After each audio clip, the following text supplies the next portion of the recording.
Mit navn er Lars Lomborg, og jeg er indehaver af Lomborg Properties. Jeg har boet og været selvstændig mægler her på Costa del Sol i over 10 år.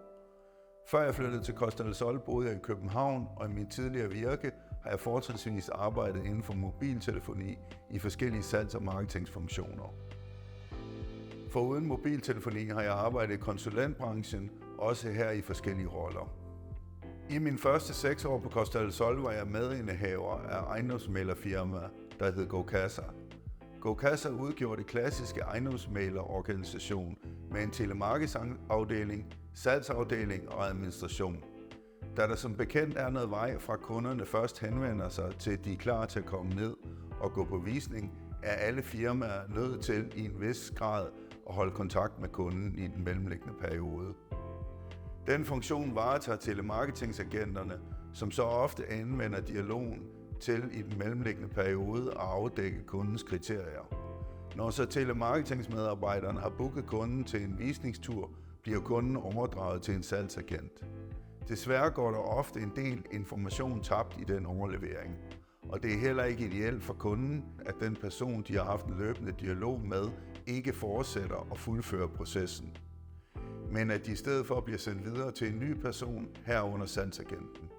Den organisation og måde at arbejde på blev jeg efterhånden træt af, så for 4 år siden forlod jeg GoCasa og min daværende partner for at stifte Lomborg Properties. I de sidste 4 år har jeg kun været mig selv i Lomborg Properties og følger nu kunden hele vejen gennem processen fra første henvendelse til den endelige overtagelse af boligen.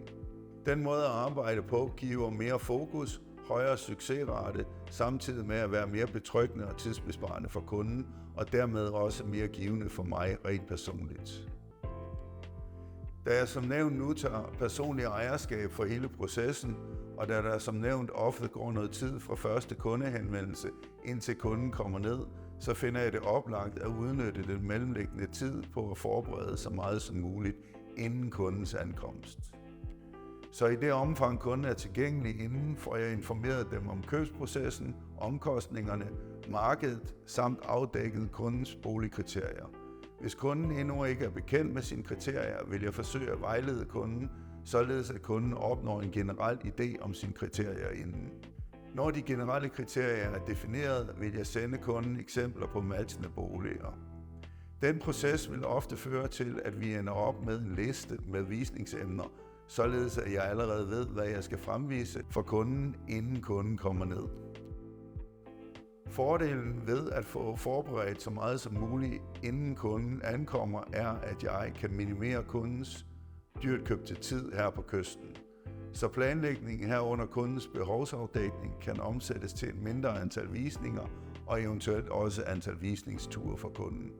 Udover den tid, den indledende forberedelse sparer kunden for, fungerer nævnte forventningsafstemning herunder at sende matchende emner, således at kunden på forhånd har en idé om, hvad der findes på markedet og hvad det koster, minimere ubehagelige overraskelser, ala boligerne her er meget dyrere, end vi havde forestillet os.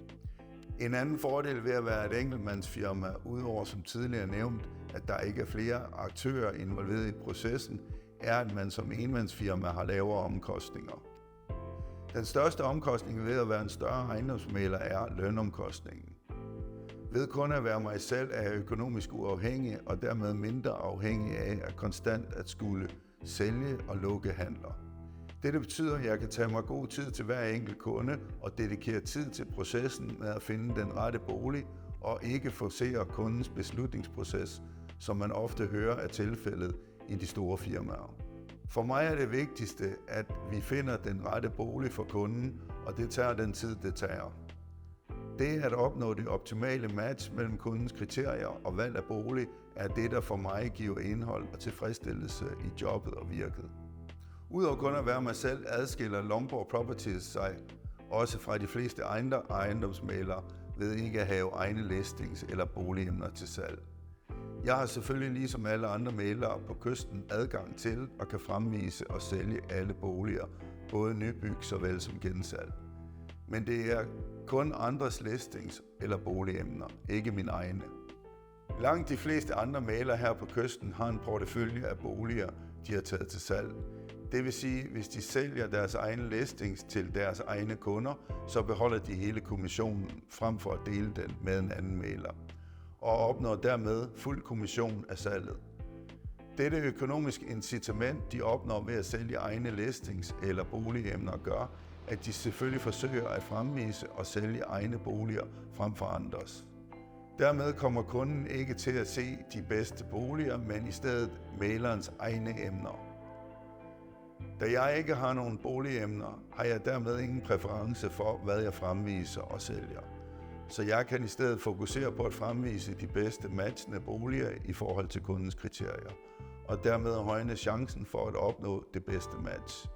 Jeg synes som princip ikke, det er optimalt over for kunderne at forsøge både at være sælger og købemægler på samme tid. Så ud fra en armslængdeprincip har jeg i Lomborg Properties valgt ikke at have egne boligemner til salg.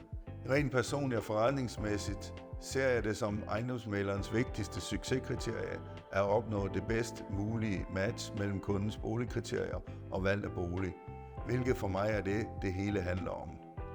Med 10 års erfaring både som agent og selvstændig ejendomsmægler her på Costa del Sol, garanterer jeg, at I er i farne hænder med mig.